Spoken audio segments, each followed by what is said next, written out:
Bonjour à tous et à toutes. Merci beaucoup d'être là. Nous sommes de plus en plus nombreux et ça me fait vraiment plaisir. Dieu aussi certainement est très content de nous voir tous ici présents aujourd'hui. Donc, soyez bien à l'aise, vous êtes chez vous, vous êtes dans la maison de votre Père. Et j'espère vraiment, j'en suis absolument convaincue que nous passerons des merveilleux moments ici. Donc on va laisser l'équipe de louanges se préparer un tout petit peu. On va démarrer notre culte dans pas longtemps. Donc soyez patients, parfois on a des petits problèmes techniques, le temps de régler tout ça. Mais soyez sûrs et certains, Dieu est là pour parler avec nous aujourd'hui. Et il va nous dire plein de choses. Il va nous parler personnellement. Et c'est ça qui compte. Préparez-vous, préparez votre esprit pour recevoir la parole du Seigneur. Amen. On dit merci Seigneur pour nous donner l'opportunité d'être ici encore une fois, d'être ici ce matin dans ta présence. Nous sommes là pour t'adorer, nous sommes là pour élever ton nom au plus haut possible, parce qu'il n'y a que toi qui es digne de tout ça. Il n'y a que toi qui es notre Père, et c'est à toi et c'est devant toi que nous allons aujourd'hui nous mettre à genoux, parce que nous avons besoin de toi. Nous avons besoin de t'entendre, nous avons soif, nous avons faim de ta parole. Viens parler avec nous. Nous nous délivrons. Tout ce que nous avons ici, tout ce que nous souhaitons, c'est de t'avoir et savoir qu'est-ce que tu as à nous dire ce matin. Que ce soit plus qu'une seule parole, que ce soit vraiment de la nourriture que nous avons besoin pour nous tenir debout. Au nom de Jésus, que Dieu bénisse cette équipe merveilleuse qui va louer le Seigneur et que la parole du Seigneur soit prêchée par les chansons. Au nom de Jésus, Amen.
Ton précieux nom est digne d'hommage.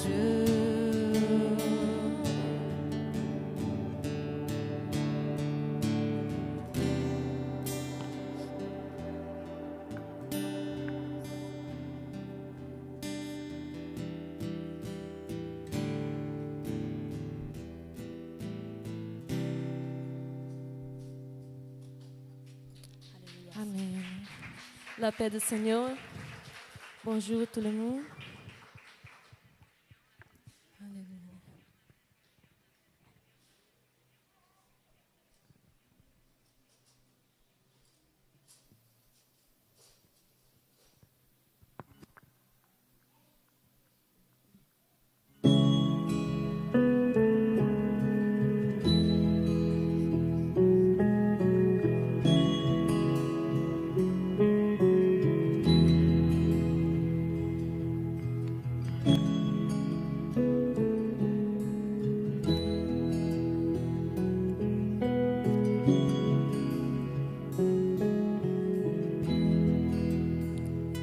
J'étais brisé, vide et sans espoir. Ta grâce m'a trouvé, m'a restauré. Je n'ai rien à moi, mais tel que je suis, je m'en libère, je m'en libère. Grâce de notre Dieu qui un jour m'a sauvé.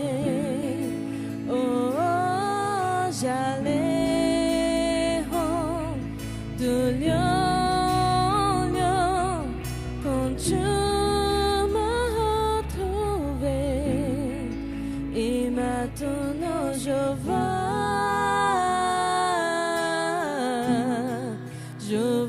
l'amour, la grâce dans tes yeux, donnant ta vie pour moi, me ramenant de la mort à la vie. Alléluia, Saint Seigneur Jésus. Alléluia.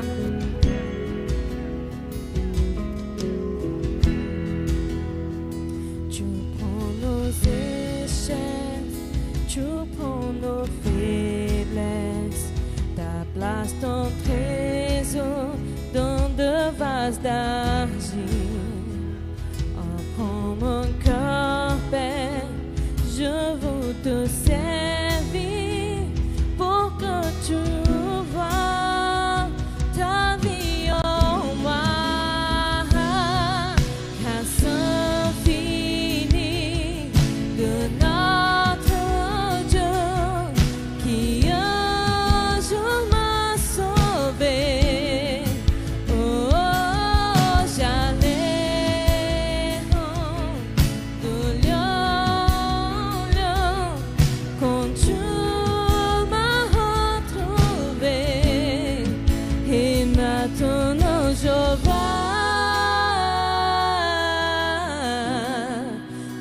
vois l'amour, la grâce dans tes yeux, donnant ta vie pour moi, me ramenant de la mort à la vie.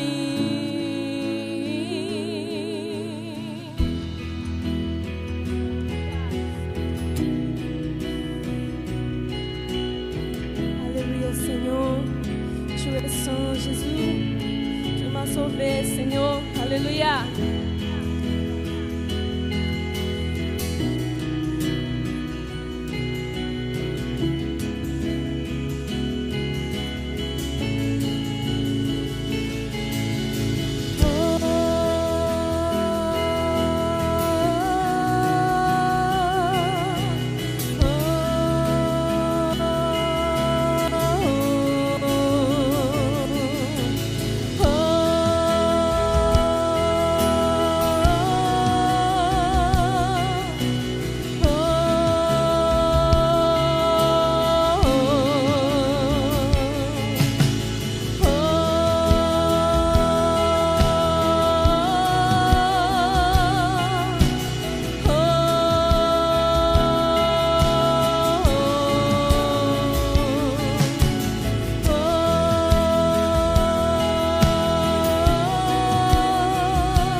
donnant ta vie pour moi,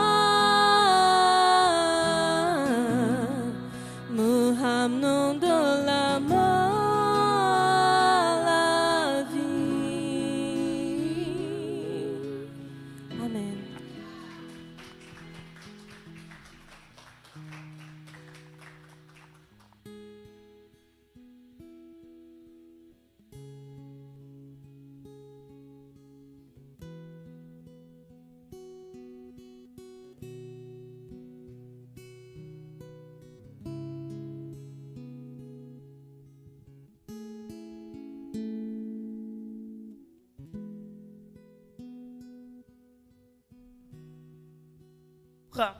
Bonjour, bonjour.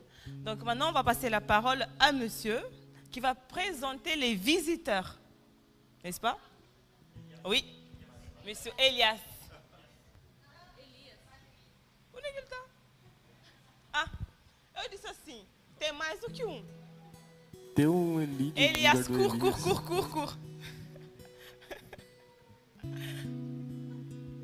Je suis désolée, hein.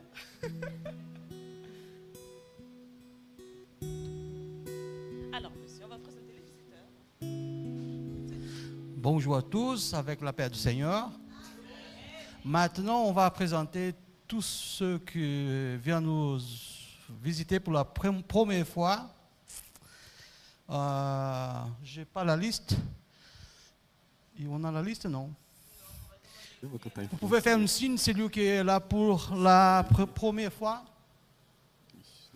Soyez bienvenus au nom de Jésus. C'est le fils de... Soyez bienvenus. On est content de vous recevoir là ce matin. Et soyez bénis. Les deux qui sont derrière, c'est un couple, c'est ça? Soyez bienvenus au nom de Jésus. Que Dieu vous bénisse.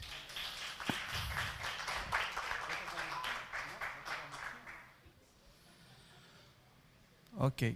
Là, je passe la parole au prochain qui va...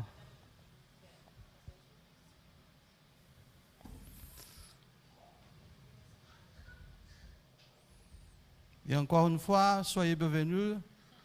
L'Église est contente de vous recevoir. Amen. La paix du Seigneur, Église.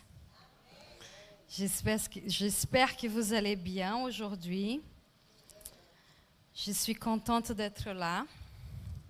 Excusez-moi déjà si je ne parle pas parfaitement, mais je vais essayer de lire la parole correctement.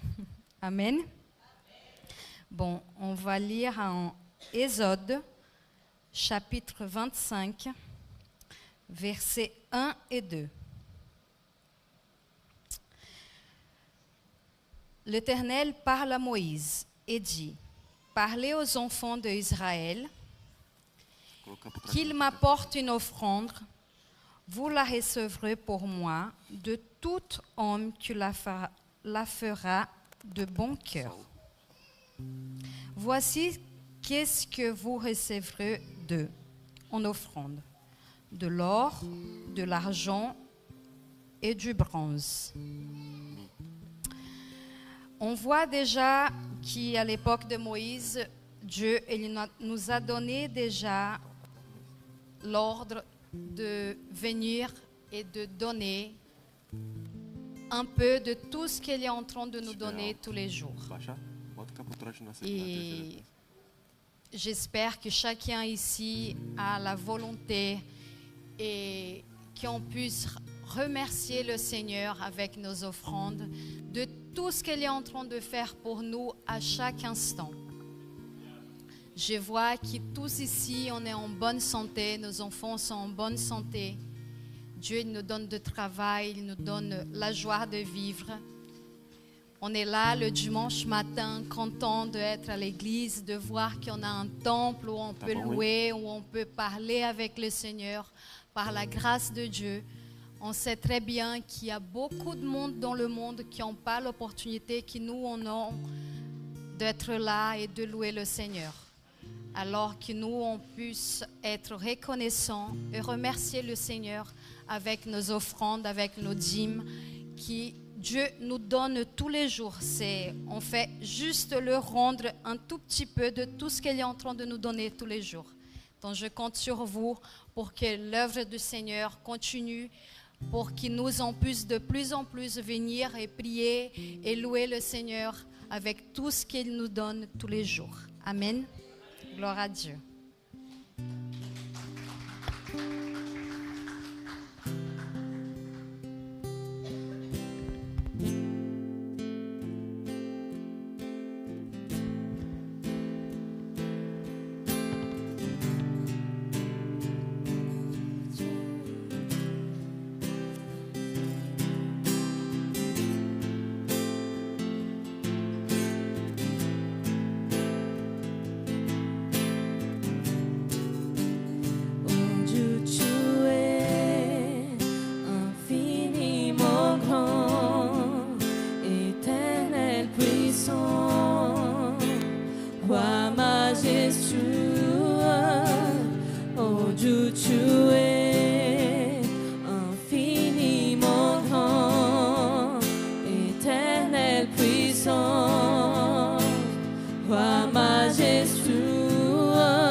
Alors, je vais continuer.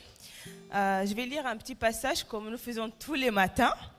Je vais vous inviter à ouvrir votre Bible sur le livre de Josué, chapitre 2. Et on va lire Josué, chapitre 2. Je vais sauter les passages parce que je vais essayer d'être la plus pertinente possible et lire juste le nécessaire. Alors, la mission de reconnaissance à Jéricho, c'est la parole que le Seigneur m'a donnée. Ça fait quelques jours, j'ai essayé d'esquiver, mais non, il m'a dit c'est bien ça. Donc, je suis obéissante. Il dit comme ça: Josué, fils de Nun, envoie secrètement 2 hommes chargés d'une mission de reconnaissance. Il leur donna cette consigne: allez explorer le pays, en particulier la ville de Jéricho. En partant, ils arrivaient à Jéricho. Ils entrent dans la maison d'une prostituée nommée Rahab. Ils passent la nuit. En prévenant le roi de Jéricho que des Israéliens étaient arrivés là pendant la nuit pour reconnaître la région, alors il envoie dire à Rahab: livre-nous les hommes qui sont venus chez toi et qui logent dans ta maison, car ils sont venus pour espionner tout le pays. Alors, mais la femme amena les 2 hommes et les cacha. Puis elle répondit: effectivement, les hommes sont venus chez moi, mais j'ignorais d'où ils étaient. Et comme on allait fermer la porte, ils sont repartis à la tombée de la nuit. Je ne sais pas où ils sont allés. Dépêchez-vous de les poursuivre, car vous pouvez encore les rattraper. En fait, elle les avait fait monter sur le toit en terrasse de sa maison et les avait cachés sur un tas de tiges de lin qu'elle avait rangées. Les envoyés du roi se lancent à leur poursuite sur le chemin qui mène au gué de Jourdain. Dès qu'ils ont quitté la ville, on referma la porte derrière eux. La parole que le Seigneur m'a donnée, ça fait déjà quelques jours, il m'a dit de parler de 2 personnes. Ce sont ces 12 pions qui ont été envoyés par Josué Et la parole qui était donnée, c'était de dire aujourd'hui que nous puissions, nous aussi, être les espions du Seigneur. La question que le Seigneur m'a posée, c'était « Est-ce que vous êtes des bons espions ?» Est-ce que vous êtes là pour espionner? Quelle est votre mission d'espionnage sur cette terre? Est-ce que vous êtes là en train de faire ce que je vous demande, qui est d'aller tout simplement espionner ceux qui en ont besoin? Moi, la parole que Dieu m'a donnée, ce n'était pas de dire Rahab, c'est une prostituée, les hommes sont arrivés chez elle. C'était de dire que le Seigneur, il a choisi 2 hommes pour envoyer espionner. Ces 12 espions ont été envoyés avec un objectif, aller sauver une famille.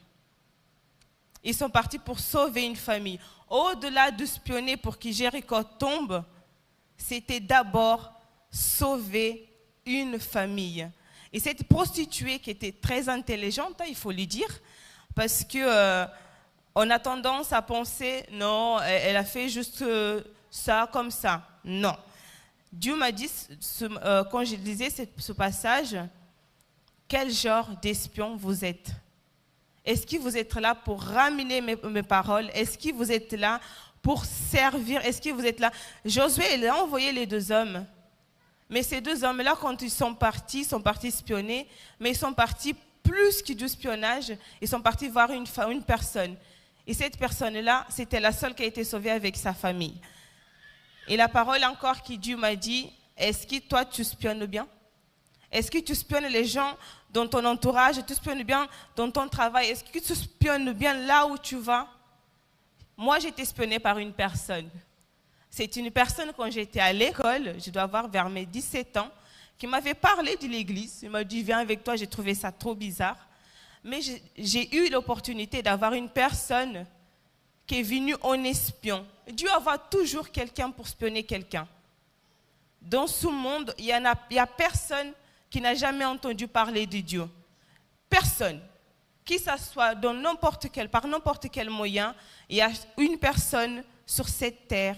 Tout le monde a déjà entendu parler de Dieu. La différence, c'est ceux qui choisissent de le suivre ou de ne pas le suivre.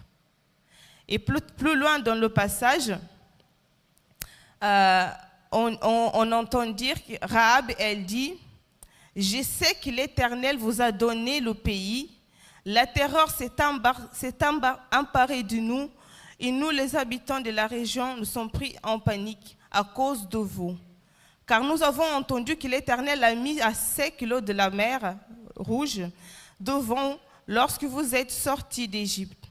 Nous avons appris comment vous avez traité les 2 rois des Amoréens, Sion et Og, qui régnaient de l'autre côté du Jourdain, pour les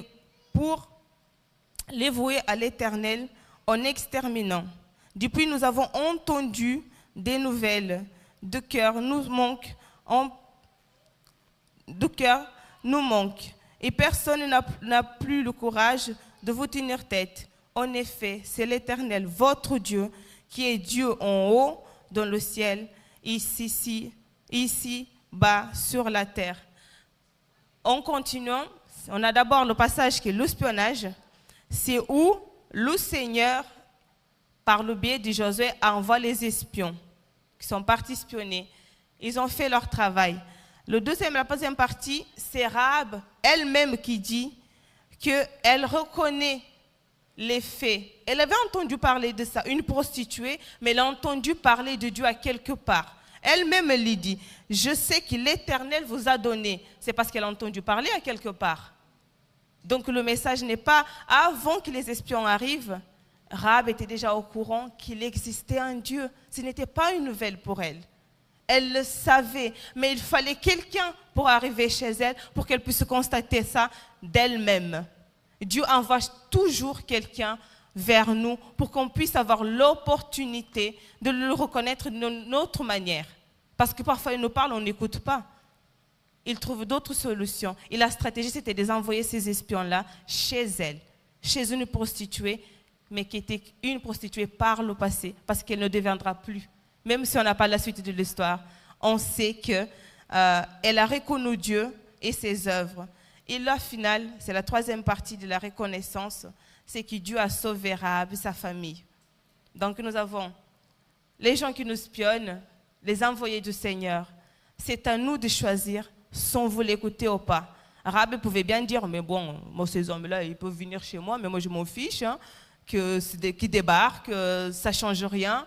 Mais non, elle a cru qu'il y avait un Dieu tout-puissant qui avait changé l'histoire de Josué et qui, à quelque part, avait fait déjà de grandes choses. Elle était certainement émerveillée par ce Dieu qui avait ouvert la mer Rouge.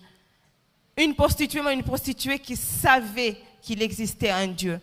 Donc, nous ne pouvons pas être indifférentes face à la situation. Et par le dernier, Dieu a sauvé Rahab pour montrer qu'indépendamment de nos passés, indépendamment de ce qui se passe avec nous, indépendamment d'où on sort, indépendamment d'où on vient, de notre passé, de notre histoire, de notre famille, c'est lui qui sauve. Il n'y a que lui qui sauve. C'est le message qui m'a été donné ce jour. Et je tenais absolument d'être fidèle à ce que le Seigneur m'avait mis dans le cœur et dire que nous devons être des espions tous les jours. C'est notre mission sur cette terre. Nous devons prendre la décision. De toute façon, ce sera toujours notre décision de lui suivre ou pas. Mais si nous voulons vraiment être sauvés, le seul chemin, c'est déjà reconnaître Dieu. Parce que le reste, lui, il fera. Amen. Merci pour l'opportunité. Alors, je vais prier pour notre digne de matin, le choisi pour nous apporter la parole du Seigneur, que Dieu puisse te bénir, qu'il puisse te dire tout ce qu'il a sur le cœur et que le message soit transmis, que le Seigneur puisse t'utiliser abondamment et qu'il n'économise pas ton énergie, qu'il puisse ouvrir ton cœur, ouvrir ton âme, ouvrir ton esprit et que le message soit passé à travers toi, Sébastien. Je te donne, au nom de Jésus, que Dieu puisse te bénir et t'utiliser. Amen. Amen. Bonjour à tous, que la paix du Seigneur soit sur chacun de vous. Amen. Alors aujourd'hui, il y a pas mal de connexions, que ce soit pour la dîme, que ce soit pour Jéricho et la prostituée qu'on vient d'entendre parler. Dieu il nous a tous connectés. Parce que aujourd'hui, je vais vous parler d'un homme qui avait beaucoup d'argent et qui venait de Jéricho. Donc on va encore parler de Jéricho. Et le Seigneur, je pense qu'il veut qu'on parle de Jéricho et de toutes les bénédictions qu'il a pu faire dans le début jusqu'à la fin du ministère de Jésus-Christ. Alors je voudrais avec vous partager un texte qui est dans Luc 19, du verset 1 au verset 10.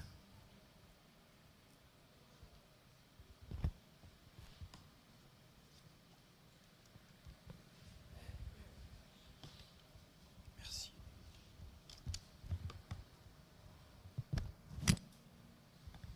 Donc Luc 19, 1 à 10. Jésus, étant entré dans Jéricho, traversait la ville. Et voici un homme riche, appelé Zachée, chef des publicains, cherchait à voir qui était Jésus, mais il ne pouvait y parvenir à cause de la foule, car il était de petite taille.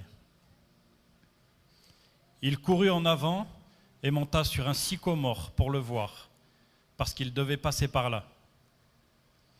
Lorsque Jésus fut arrivé à cet endroit, il leva les yeux et lui dit : « Zachée, hâte-toi de descendre, car il faut que je demeure aujourd'hui dans ta maison. » Zachée se hâta de descendre et le reçut avec joie.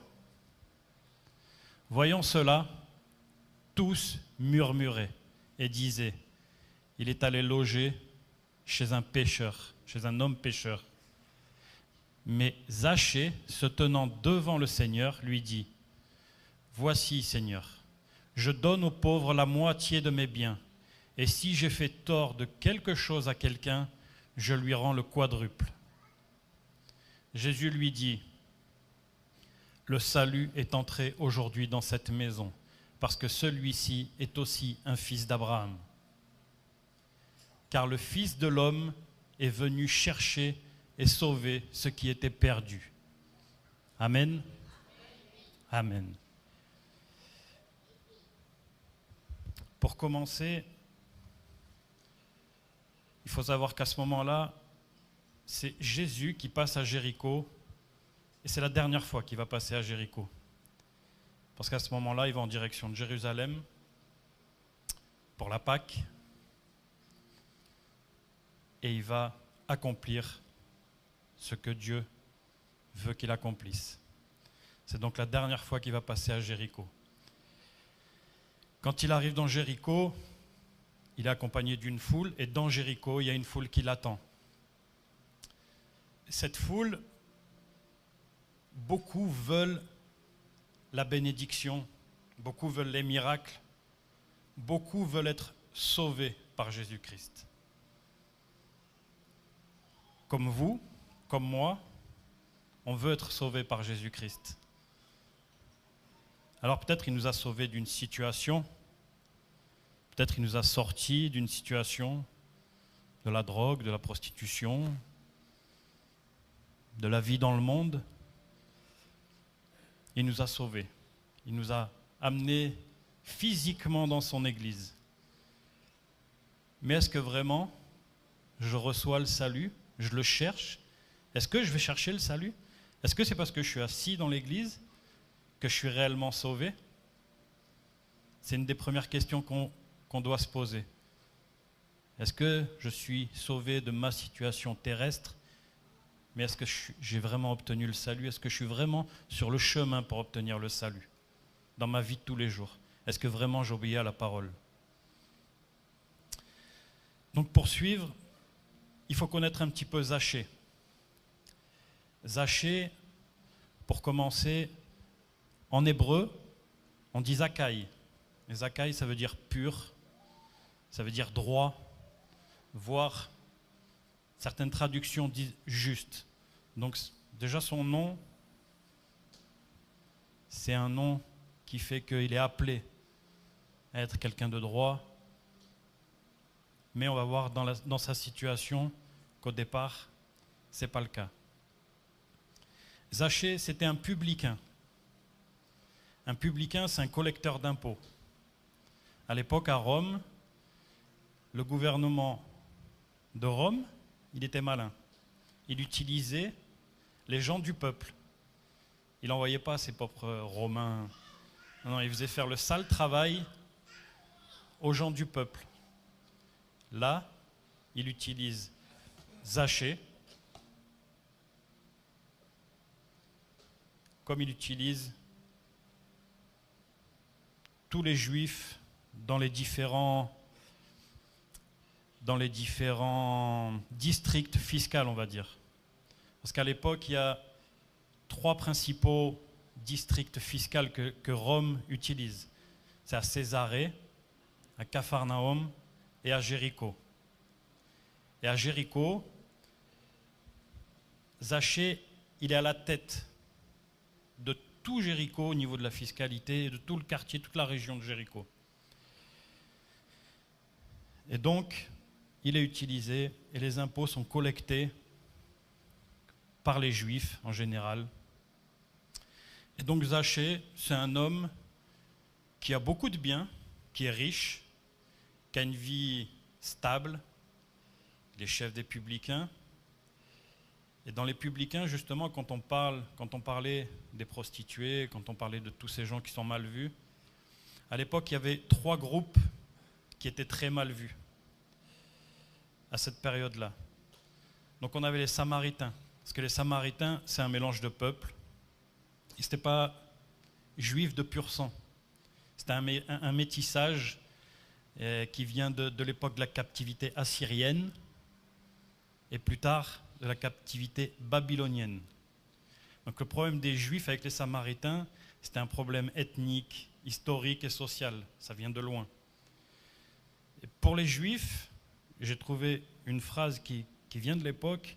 Les Juifs, pour eux, les Samaritains, ils sont le carburant qui alimente le feu du passage vers l'enfer. Donc imagine comment les Juifs ils considéraient les Samaritains.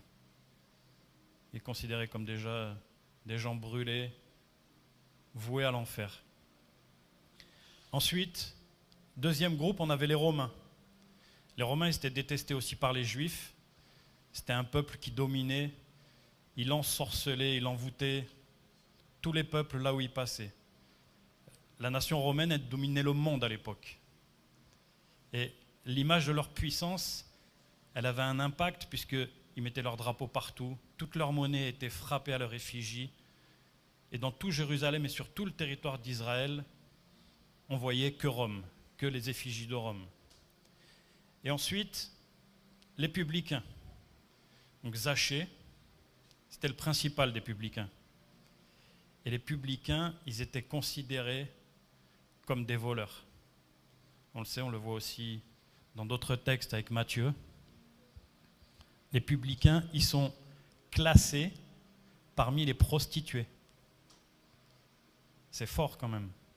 Pourtant, ce sont des gens, si on regarde un peu aujourd'hui, nos collecteurs d'impôts, nos directeurs des impôts, nous, on ne les considère pas comme des prostituées. On n'est pas toujours content de les croiser, on n'est pas toujours content de les voir, on n'est pas toujours content de les payer, nos impôts, mais on n'en est pas au niveau de dire qu'on les considère comme des prostituées. Mais seulement à l'époque, Zachée et les autres, ils abusaient énormément de leur position sociale. Parce qu'en gros, les impôts, c'est Rome veut tant d'impôts, mais le collecteur d'impôts, comme Zachée, il a une liberté à demander l'impôt. C'est-à-dire que ce sont des gens qui sont sur les ponts, aux entrées des villes, et si Rome a demandé 10, le collecteur d'impôts est en droit de demander 20, 30, 40, 50. Et tu dois payer. Et le collecteur d'impôts va donner sa part à Rome, va garder la sienne et va même embaucher, employer des gens pour faire le sale travail. Et lui va tout récolter.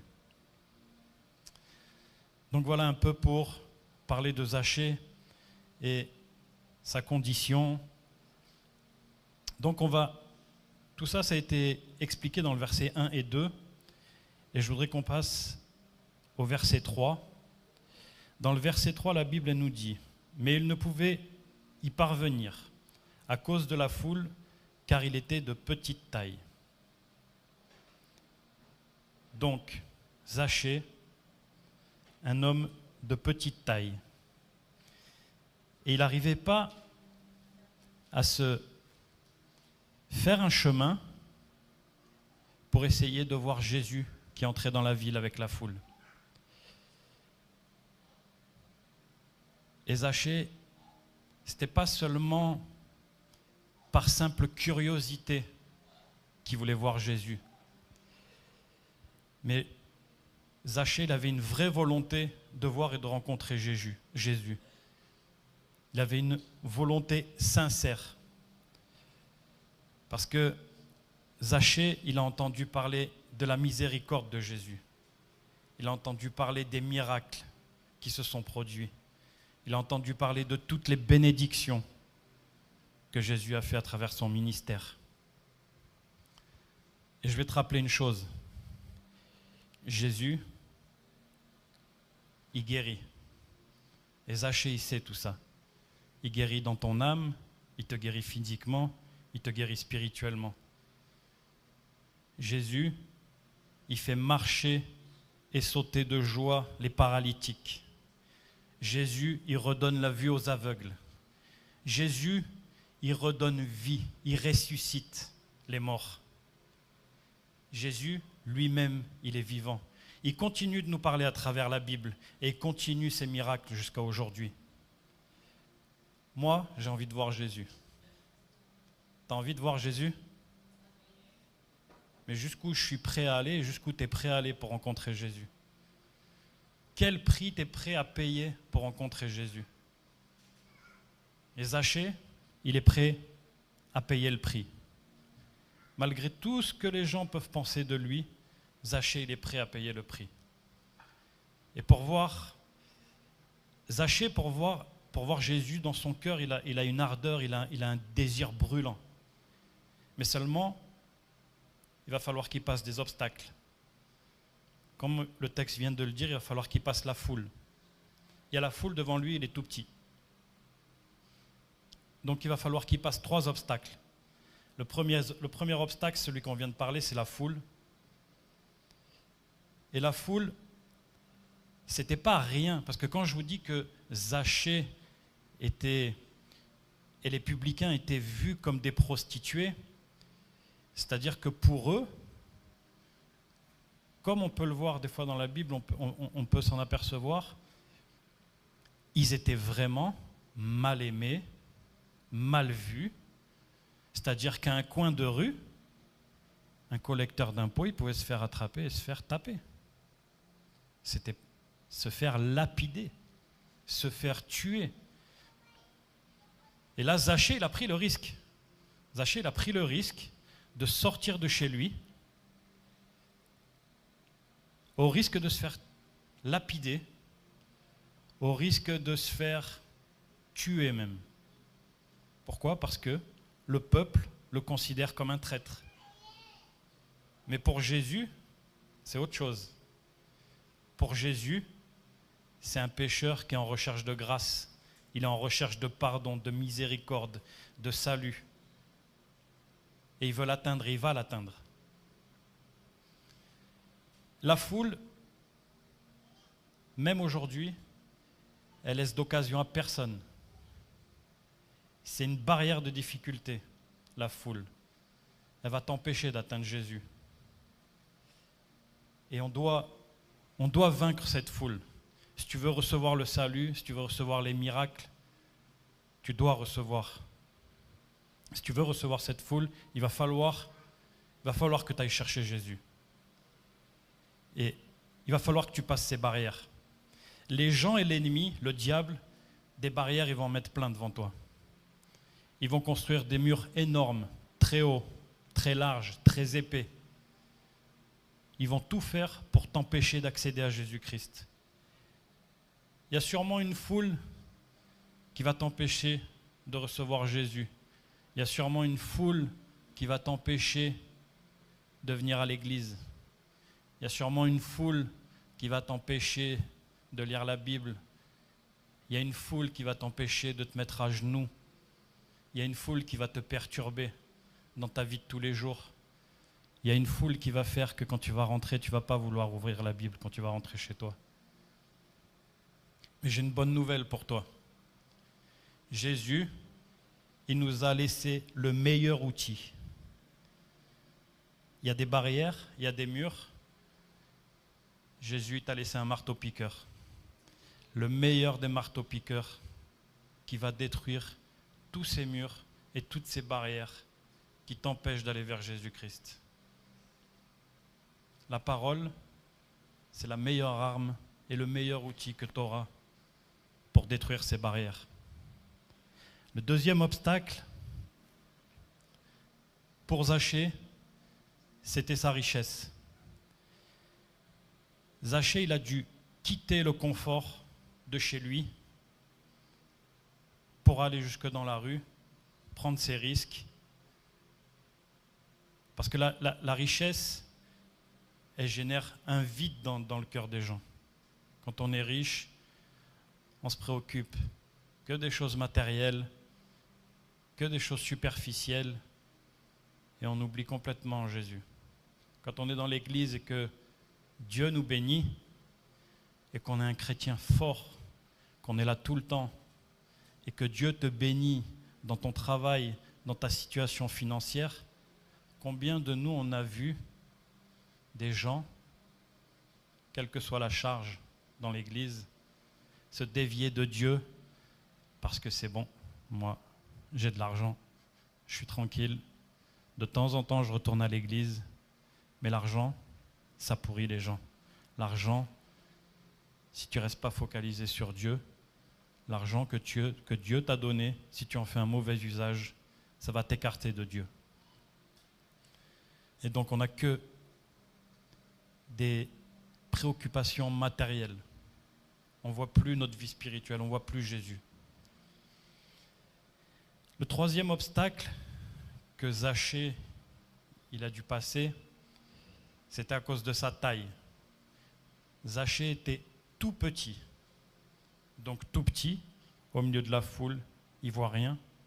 Mais en plus de ça, c'était un vrai complexe d'infériorité pour lui. C'était pas juste, voilà, je suis petit, bon, je suis petit. Non, non, c'était un vrai complexe d'infériorité. Et en plus de ça, pour lui, c'était perturbant. Parce que au niveau social et au niveau financier, on peut dire que Zachée est un grand homme. Socialement, financièrement, il est grand. Mais au niveau de sa taille humaine, il est tout petit. Et pour ça, au milieu de la foule, il ne voit rien. Et donc, dans le verset 4, la Bible, elle va nous expliquer qu'à cette époque, il veut monter dans le sycomore. Mais à cette époque, justement par rapport à ce statut social qu'il a, il n'a pas le statut social pour monter dans un arbre, ça ne se fait pas. Donc, il va devoir monter dans l'arbre, il va devoir dépasser ses préjugés, il va devoir faire quelque chose qu'il ne fait jamais. Le sycomore, c'est un arbre où il va monter, c'est un arbre qui peut être très haut. Ça ressemble un peu pour nous ici les Français, ça ressemble un peu à un platane, sauf qu'on peut y monter facilement puisque les branches, elles sont très basses. Donc comme il est de petite taille, il se dit, bon, pour voir Jésus, il y a un sycomore, je vais monter à l'arbre. Pour voir et pour pouvoir rencontrer Jésus. Donc il se dit, je vais monter. Ça, c'est un signe. Pourquoi monter? Parce qu'il regarde vers le haut. Pourquoi il regarde vers le haut? Il regarde vers le haut parce qu'il sait qu'en hauteur, il va voir. Mais ce n'est pas uniquement ça. Il regarde vers le haut, ça c'est un signe. Il regarde vers le ciel aussi. Pourquoi? Parce que, on va faire une petite parenthèse, dans Genesis 1, au commencement, Dieu créa la terre et les cieux. D'accord? Il créa les cieux et la terre, pardon. Pourquoi on dit qu'il créa les cieux? À votre avis, Dieu, il est tout-puissant. Si Dieu est tout-puissant, pourquoi il aurait créé d'abord les cieux ou d'abord la terre? Il est tout-puissant. Ça veut dire qu'il peut créer tout en même temps. Non? Mais pourquoi? Non. Il a créé les cieux et la terre. Pourquoi? Parce que le ciel, c'est la référence pour la terre. Parce que le salut, il ne vient pas de la terre pour aller au ciel. C'est Dieu du ciel qui te donne le salut à toi sur terre. Et Zachée, il a compris. Il faut que je monte. Et en montant et en ayant un regard vers le ciel, je vais obtenir le salut. Parce qu'en montant dans cet arbre, c'est une image. Je vais récupérer Jésus, je vais voir Jésus et je vais obtenir mon salut. Dans le verset 5, Jésus va arriver près de l'arbre. Zachée est là, il attend. Et Jésus, quand il arrive, il va l'appeler par son nom. Il va lui dire, Zachée, hâte-toi de descendre, je veux aller dans ta maison. Jésus, il a lu dans le cœur de Zachée, il a lu son désir de recevoir le salut. Et ça, c'est la réponse naissante de la foi de Zachée. Zachée, il va recevoir le regard de Jésus-Christ. C'est un regard de compassion, d'amour et de paix. Parce que quand je vous parlais de la taille de Zachée de petite taille, Zachée, il a passé sa vie à regarder les gens, à regarder toujours en hauteur. Pourquoi? Parce qu'il était trop petit. Mais cette fois, il est en haut, il est en hauteur. Et qui regarde de bas en haut? C'est Jésus. Il voit Jésus avec un regard de compassion, mais comme lui, il a passé toute sa vie. Et Jésus, qu'est-ce qu'il fait? Jésus, en le regardant, il veut juste lui montrer: je me mets à ta place, je comprends ce que tu vis. Moi, d'en bas, je te regarde et je t'appelle. Jésus, il fait pareil avec toi. Jésus, il te comprend. Tout ce que tu peux passer dans ta vie, tout ce qui peut t'arriver, les mauvais moments de ta vie, Jésus, il les comprend. Il les comprend comme un homme. Et il veut les vivre avec toi. Il veut les vivre à ta place. Il faut que tu te laisses guider par Jésus. Il faut que tu laisses le regard de Jésus venir toucher ton cœur. Et Jésus, il en profite parce que comme personne n'a jamais regardé Zachée de cette manière, Jésus, il dit à Zachée: je veux aller dans ta maison. Jésus s'invite dans la maison de Zachée. Mais quand on dit la maison, certes, on va voir par la suite, il va aller dans la maison physique, la construction. Mais ce n'est pas uniquement ça. Jésus, quand il te parle de ta maison, qui veut rentrer dans ta maison, s'il s'invite dans ta maison, il s'invite dans ton cœur. Ta maison, c'est ton cœur, ta maison, c'est ton corps. Le corps, c'est la maison du Saint-Esprit. Et Jésus, il t'invite. Il s'invite lui-même. Ce n'est pas comme dans d'autres passages de la Bible, on voit des disciples, on voit d'autres personnes de la Bible inviter Jésus chez eux. Là, non, c'est Jésus, il s'invite chez toi. Jésus, il est là, il est prêt à rentrer chez toi. Tu n'as plus qu'à t'ouvrir. Alors ouvre-toi. Si tu crois que tout est fait, si tu crois que tout est réglé parce que tu as accepté Jésus, parce que tu es baptisé, parce que tu viens à l'église, parce que tu lis un petit peu la Bible, non, Jésus, il est encore là, il veut rentrer encore plus chez toi. Il veut rentrer encore plus dans ton cœur. Et Jésus, il t'explique. Ton salut, il est urgent. Quand il dit à Zachée, hâte-toi de descendre, ça veut dire que c'est urgent. Et ça veut dire que pour nous, c'est urgent. C'est urgent d'en faire plus. C'est urgent de le reconnaître, Jésus, vraiment comme notre Sauveur et notre Seigneur. Ton salut, il est aujourd'hui. Ton salut, il a déjà commencé depuis longtemps, mais peut-être qu'on ne l'a pas compris. Peut-être que je ne l'ai pas compris. Mais c'est maintenant qu'il faut y aller. Il faut arrêter de perdre du temps. On le voit tous. Jésus, il va revenir. Et quand il va revenir, moi, je n'ai pas envie de rester là. Tu as envie de rester là? Personne n'a envie de rester là. Moi, j'ai envie d'aller avec Jésus. Et Jésus, il te le dit, c'est urgent. C'est très urgent. Donc, fais comme Zachée. Va chercher Jésus. Ne laisse pas passer. Passe les épreuves, monte les arbres, passe tous les obstacles. Mais va chercher ton salut. Le verset 6, il nous montre justement la joie que Zachée il va avoir de recevoir Jésus dans son cœur et de le recevoir dans sa maison. Zachée, il veut être sauvé. Donc il a une joie immense. Donc sois content, sois heureux, souris. Ce n'est pas une option, ce n'est pas une éventualité. Jésus, il veut s'inviter chez toi. Je te le répète. Dans le verset 6, justement, c'est encore pour marteler là-dessus. C'est Jésus, il veut aller dans ta maison. Il veut te sauver.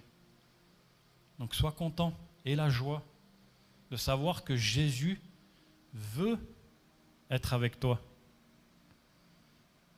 Quand on ne le sait pas, on ne le sait pas. On est perdu. Mais de savoir, de se dire vraiment non, Jésus, il veut que je sois avec lui. Jésus, comme il est venu là, sous l'arbre, pour voir Zachée, chaque jour, il vient te voir et il vient te chercher avec son regard, avec son amour, avec sa compassion. Ne le laisse pas passer.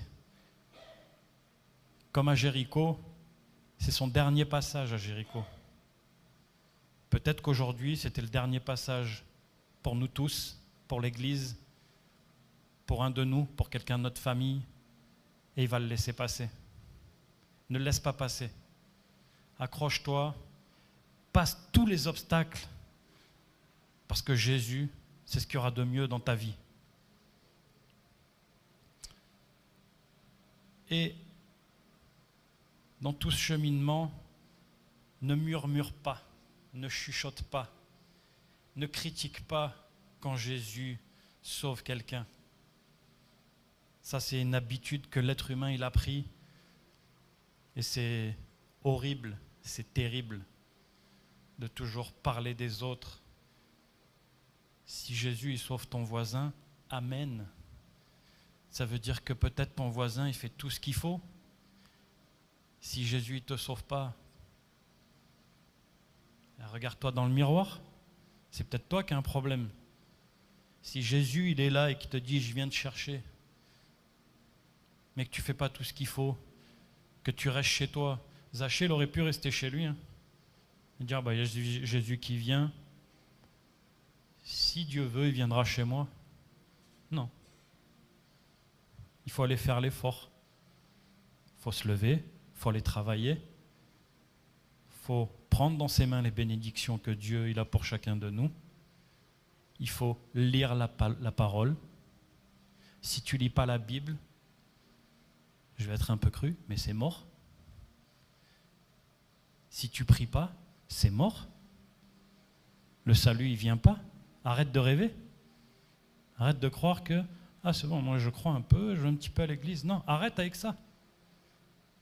Tant que tu n'iras pas lire la parole pour te rapprocher de Dieu, tant que tu n'iras pas prier suffisamment, et c'est jamais suffisant, c'est mort. Tu es mort. Et moi, je n'ai pas envie d'être mort. Et nous tous, entre nous, on peut s'encourager. On peut, entre nous, s'encourager à vivre, à appeler Jésus-Christ, à prier. Si ton frère il a du mal à prier, aide-le à prier. Va chez lui, va prier. Même si c'est que 2 personnes. Va lui lire un texte biblique. Va lui expliquer un texte biblique. Tu vas grandir, il va grandir, et tu vas faire ce que Dieu te demande. Tu vas obéir. Parce que nos églises elles sont remplies de malades. Et ce n'est pas parce que ça fait 20 ans qu'on est dans une église qu'on n'est pas malade. Jésus même a dit dans Matthieu chapitre 9, versets 12 et 13, Jésus les a entendus et il dit, les gens en bonne santé n'ont pas besoin de médecins. Ce sont les malades qui en ont besoin. Allez donc apprendre le sens de cette phrase des livres saints. Je désire l'amour et non les sacrifices d'animaux. En effet, je ne suis pas venu appeler ceux qui se croient justes, mais ceux qui se reconnaissent pécheurs. Donc les justes, bon courage. Mais non, remets-toi, va chercher, t'es un pécheur. T'es un pécheur, remets-toi à genoux, va demander pardon, va chercher ton salut. Remercie le Seigneur. Continue de louer, continue de glorifier. C'est toi aussi, invite Jésus. Jésus t'invite, mais invite-le. Invite-le à vivre en toi. Invite-le à vivre dans ta maison et dans ta vie spirituelle. Pas uniquement dans ta vie physique. Ta vie spirituelle, elle est très importante. Le salut, il va agir dans ton cœur comme il a agi dans le cœur de Zachée. Ton comportement, il va changer. Au fond de toi, et moi au fond de moi, je sais ce que Dieu veut de moi. Tu sais ce que Dieu veut de toi. Tu sais ce que Dieu veut que tu fasses. Qu'est-ce qui t'empêche de le faire? Qu'est-ce qui m'empêche de le faire? La foule? Ma taille? Un problème physique? Je ne suis pas beau? Je ne suis pas de la bonne couleur? Je suis petit? Je suis gros? Ah, Dieu, il m'a fait comme ça. Va chercher Jésus. Quelle que soit ta condition, Jésus, il est avec toi. Tu dois savoir pardonner à ton prochain. Demande pardon. Si tu veux ton salut, il va falloir savoir pardonner. Va demander pardon. Demande pardon à ceux que tu as pu trahir. Tu as peut-être déçu quelqu'un. Tu as peut-être volé. Va chercher ton salut en sincérité et en vérité. Si tu as fait quelque chose de mal à quelqu'un, vas-y, va demander pardon. Parce que si tu ne demandes pas pardon, en vérité et en sincérité, pas juste pour demander pardon, pour dire ça y est, je l'ai fait, mais fais-le en sincérité et en vérité. Parce que Jésus, il connaît ton cœur. Et Jésus, si tu mens, tu vas t'écarter de lui. Ce n'est pas lui qui va s'écarter de toi, c'est toi qui vas t'écarter de lui. Donc, accepte le pardon et accepte de pardonner.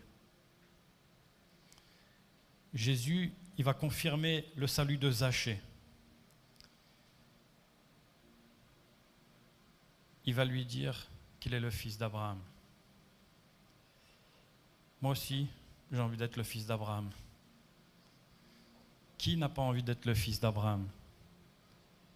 Je veux être dans la foi et dans l'obéissance comme l'a été pour le Seigneur Abraham. Abraham, c'est celui qui a cru en Dieu le premier. Zachée, il fait maintenant partie de la famille d'Abraham. Et comme Zachée a pris tous les risques pour partir à la rencontre de Dieu, il est temps pour nous de prendre tous les risques pour aller à la rencontre de Dieu. Alors toi aussi, prends la bonne décision. Que tu as accepté Jésus dans ta vie, que tu ne l'aies jamais accepté, que tu le connaisses, que tu ne le connaisses pas. Aujourd'hui, tu ne peux pas me dire je ne le connais pas, maintenant tu le connais. Comme j'ai dit, ça fait 5 minutes ou 25 ans que tu es dans l'église. Prends les bonnes décisions. Remets-toi dans la lecture de la Bible, remets-toi dans la prière. Va aider ton voisin, va aider ton frère, va aider ta sœur. Parce que ça fait partie de l'enseignement que Jésus nous a laissé. Remets ton cœur à Jésus-Christ. Parce que le but de sa venue, elle nous a été révélée. Cette révélation, elle est réconfortante pour tous les pécheurs. Elle l'a été particulièrement pour Zachée. 160 ans avant Jésus-Christ environ, un message de Dieu, à travers de Daniel, avait annoncé qu'il allait envoyer le Seigneur, qu'il viendrait. Et il s'appellerait le Fils de l'homme. Il viendrait juger les gens avec justice et renouveler le monde. Et pourquoi Jésus insiste sur le Fils de l'homme? Parce que Jésus t'invite à comprendre qu'il ressemble à n'importe quel homme. Mais il est aussi envoyé de Dieu pour ceux qui se croient perdus. C'est un signe d'espoir. Si tu te crois perdu, je te le répète encore une fois, je martèle, Jésus peut te sauver. Le Fils de l'homme, il peut te sauver. Mais à toi de prendre la décision, à toi d'aller vers lui, à toi de lui montrer que tu veux le recevoir dans ta vie. Alors on va récapituler pour terminer et je voudrais vous parler de 3 applications de guérison intérieure dans la vie de Zachée. La première, Zachée, quand il regardait les gens, comme je vous ai dit, il devait lever les yeux. Il a dû vaincre la complexité d'infériorité qui était un traumatisme chez lui. Et Zachée, il était prêt à se libérer de toutes les attaches du passé. Libère-toi de tes attaches, libère-toi de tes erreurs du passé. Si tu veux t'assurer un avenir béni, libère-toi de tout ça. Derrière ça, tu as 3 actions de Jésus. Il a regardé Zachée, même quand il était caché. Il l'a appelé par son nom en lui donnant un ordre impératif. Jésus ne lui a pas fait de promesse. Il ne lui a pas dit « si tu descends, si tu me suis, si ceci, si cela ». Non, il ne lui a pas dit « si ». Il lui a donné un ordre. Il lui a dit « descends, je veux aller dans ta maison ». Jésus te dit la même chose.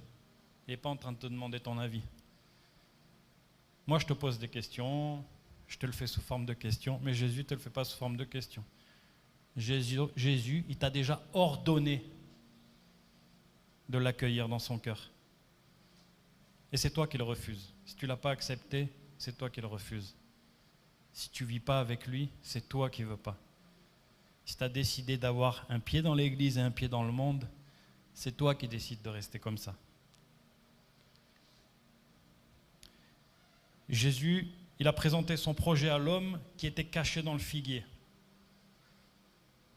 Aujourd'hui, il me convient d'aller dans ta maison. Donc il lui a confirmé. Et il te le confirme. Aujourd'hui, Jésus veut venir dans ta maison. Alors ouvre-lui la porte. Ne laisse pas passer le temps. Comme on a dit, c'est peut-être la dernière fois que Jésus va te demander de lui ouvrir la porte. Et peut-être que ça sera fini pour nous tous. Et ceux qui n'auront pas ouvert la porte, rien que d'y penser, ça me fait peur. Il y a 3 attitudes de Zachée qui ont plu à Jésus. Zachée, il a été hospitalier avec Jésus. Il a accepté l'invitation immédiatement. Il est descendu tout de suite et avec joie. Donc ne refuse pas. Accepte. Prends l'exemple de Zachée. Accepte, descends, ouvre ta porte et accepte Jésus avec joie. Il a été miséricordieux envers les autres. Il a dit « Seigneur, je donne la moitié de mes biens personnels aux pauvres ». Il a été solidaire avec son prochain. Il a dit « Si j'ai volé quelqu'un, je rembourserai 4 fois ce qui a été escroqué ». C'est-à-dire que là, Zachée, on sait qu'il est prêt à payer le prix.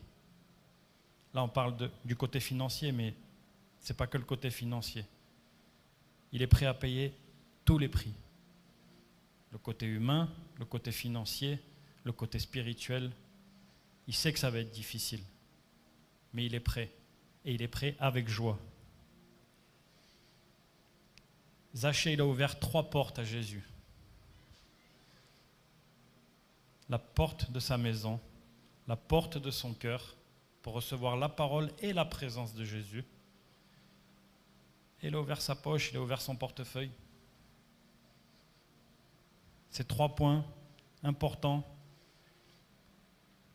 Les 3 messages que Jésus a laissés à Zachée et que je veux te laisser aujourd'hui, c'est que Aujourd'hui, le salut, il est entré dans cette maison. Aujourd'hui, le salut, il peut rentrer dans ta maison. Zachée, il est devenu fils d'Abraham. Tu peux devenir fils d'Abraham. Je peux et je veux devenir fils d'Abraham. Et qui était perdu? Qui était perdu a été retrouvé par Jésus. Si tu fais un petit effort, Jésus va te trouver. Fais un pas, il fait tout le reste. Et il va te trouver, parce qu'il est venu là pour chercher les perdus. Quelle que soit ta condition, si tu es perdu, fais un pas vers Jésus.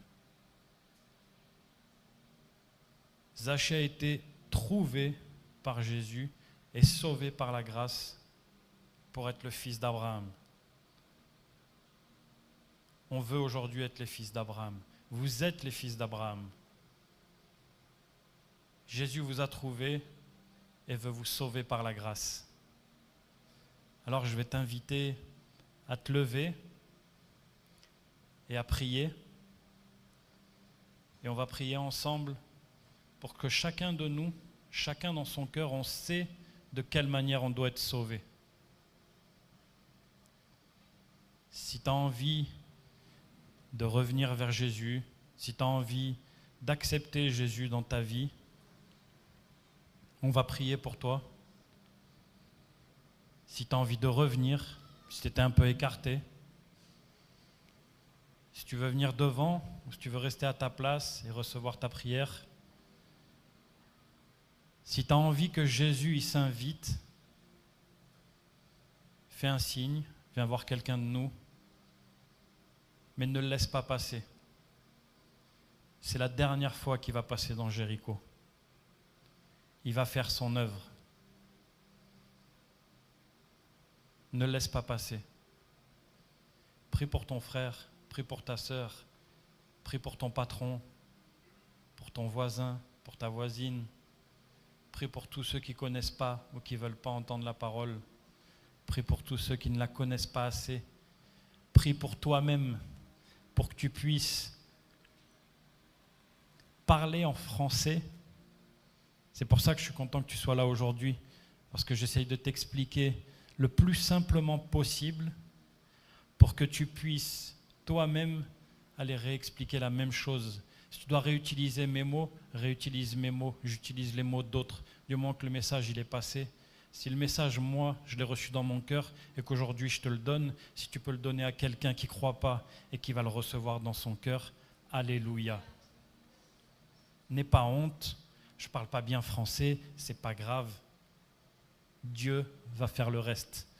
Le Saint-Esprit va convaincre. La seule chose qu'on a à faire, c'est de parler un peu de lui, à ceux qui ne le connaissent pas. Et comme je vous le dis, j'en suis la preuve. J'arrive à parler en portugais, je peux parler de Dieu en portugais. Ça veut dire que n'importe quelle autre nationalité peut parler de Dieu en français. Amen. Seigneur, je te remercie, Seigneur. Je te remercie, Seigneur, pour cette matinée. Je te remercie, Seigneur, pour cette parole. Fais, Seigneur, que la parole, Seigneur, de Jésus qui a été cherché Zachée puisse être reçue. Que le message du salut puisse être reçu, puisse être compris, Seigneur. Ah, Seigneur, que chacun de nous qui pense déjà être sauvé puisse se remettre en question, Seigneur. Puisse se remettre à ses pieds, à tes pieds, Seigneur. Puisse se prosterner devant toi. Seigneur, je te remercie, Seigneur, parce que tu vas utiliser chacun de nous pour aller répandre ta parole, répandre la parole du salut. Ne laisse pas, Seigneur, les foules, ne laisse pas les barrières, ne laisse pas les murs nous empêcher de passer, Seigneur. Fais que l'on puisse rester concentré sur ta parole. Garde-nous, Seigneur, avec ta Bible, pour que ce soit notre arme, Seigneur, pour passer tous ces obstacles. Je te demande, Seigneur, de nous utiliser. Utilise la bouche, la langue de chacun de nous, chaque jour, dans notre travail, à l'école, avec nos enfants, dans l'éducation de nos enfants. Fais, Seigneur, que l'on puisse faire comprendre le salut à nos enfants. Fais, Seigneur, que l'on puisse, avec ta parole, leur montrer où ils vont aller chercher leur protection, où ils vont aller chercher leur bénédiction, Seigneur. Seigneur, tu es le seul qui peut tout faire pour nous. Tu es le seul qui peut nous donner le salut. Tu es le seul qui puisse venir nous regarder avec ce regard de compassion. Tu es le seul qui va s'inviter chez nous. Viens en nous, Seigneur. Viens dans chacun de nous. Et que chacun de nous, Seigneur, puisse te recevoir en sincérité et en vérité. Au nom de Jésus-Christ, Amen.